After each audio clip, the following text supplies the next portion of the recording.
குழந்தைங்களே, நீங்கள் நிறைய பேர் நாட்களில் வேதனையும் கண்ணீரிலையும் அவஸ்தைப்பட்டுட்டு இருக்கீங்க. ஆனால் நான் ஒன்று மட்டும் உங்களுக்கு சொல்லிக்கிறேன். நம்முடைய ஆண்டவர் மகா பெரிய தெய்வம். அவருக்கு நிகரான ஒரு தெய்வம் இல்லைன்றது உங்களுக்கு நல்லாவே தெரியும். நம்ம கல்லையோ மண்ணையோ எதையும் வணங்கலை. நம்ம ஏசப்பாவை மட்டும் வணங்குறதுனால அவர் நிச்சயமாக நமக்கு உதவி செய்வார்ன்றதை நீ ஏன் மறந்து போனன்றது தான் என்னுடைய கேள்வி. வேதாகமத்தில் எரேமியா 33:3 நல்லா நீங்கள் வாசித்து பாருங்கள். என்னை நோக்கி கூப்பிடு, அப்பொழுது நான் உனக்கு உத்தரவு கொடுத்து நீ அறியாததும் உனக்கு எட்டாததுமான பெரிய காரியங்களை அறிவிப்பேன். ஒரே ஒரு காரியத்தை மட்டும்தான் ஆண்டவர் சொல்கிறாரு, நீ என்னை நோக்கி கூப்பிடு. உன்னுடைய கஷ்டத்துக்கும் கண்ணீரையும் நீ நினச்சி நீ வேதனைப்பட்டிருக்கியா? அப்படின்னா நீ அவரை நோக்கி கூப்பிட்டியான்னு மட்டும் பாரு. மற்றவங்கக்கிட்ட, அக்கம் பக்கத்துலக்கிட்ட, உன் நண்பர்கள்கிட்ட என் நிலைமை இப்படி இருக்குன்னு சொல்லி நீ கதறி எழுதுனால என்ன பதில், என்ன பிரயோஜனன்றத யோசிங்க. அதனால் நீங்கள் ஆண்டவர்கிட்ட முறையிட்டு ஜெபம் பண்ணி பாரு. நிச்சயமாக அவர் காரியத்தை வாய்க்க பண்ணுவார். அந்த வசனத்தை மறுபடியும் வாசித்து பாருங்கள். எரேமியா 33:3 என்னை நோக்கி கூப்பிடு, அப்பொழுது நான் உத்தரவு கொடுத்து நீ அறியாததும் உனக்கு எட்டாததுமான பெரிய காரியங்களை அறிவிப்பேன்.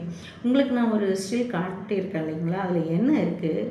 ஒரு கிராஸு, ஒரு புறா, கீழே என்ன இருக்குது?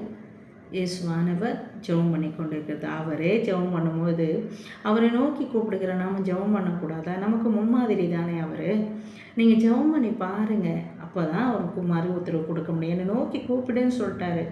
அப்புறம்தான் உத்தரவு கொடுக்கிறது மாத்திரமல்ல, பெரிய காரியங்களை அவர் அறிவிக்க செய்வார். அப்படியே அதே அதிகாரத்தில் 6ஆம் வசனத்தை நீங்கள் வாசித்து பாருங்கள். அந்த கடைசி பகுதியை மட்டும் எடுத்துருக்கு. பரிபூர்ண சமாதானத்தையும் சத்தியத்தையும் வெளிப்படுத்துவேன்னு சொல்லியிருக்கு. ஆகவே எனக்கு அன்பான சகோதரி, சகோதரிய, தங்கச்சி, தம்பி, நீ ஆண்டவரை நோக்கி பாரு. மனுஷங்கிட்ட கண்ணீர் வடிக்காத. எல்லாரும் மாறுவாங்க. கூட பிறந்தவங்க, பெற்றவர்கள்லேருந்து எல்லாரும் மாறி போனாலும் மாறாத ஒரே தெய்வம் நம்முடைய ஆண்டவராக இயேசு கிறிஸ்து மாத்திரமே. நீ நோக்கி பார்த்து ஜெபம் பண்ணிட்டு பாரு.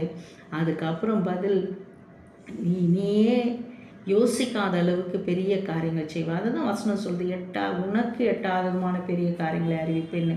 நீயே யோசித்து பார்க்க மாட்டேன் நானா அப்படின்ட்டு. நீ கூப்பிட்டு பாரு. நீ கூப்பிடாதது மட்டும்தான் தவறு. நீ கூப்பிட்டு பாரு.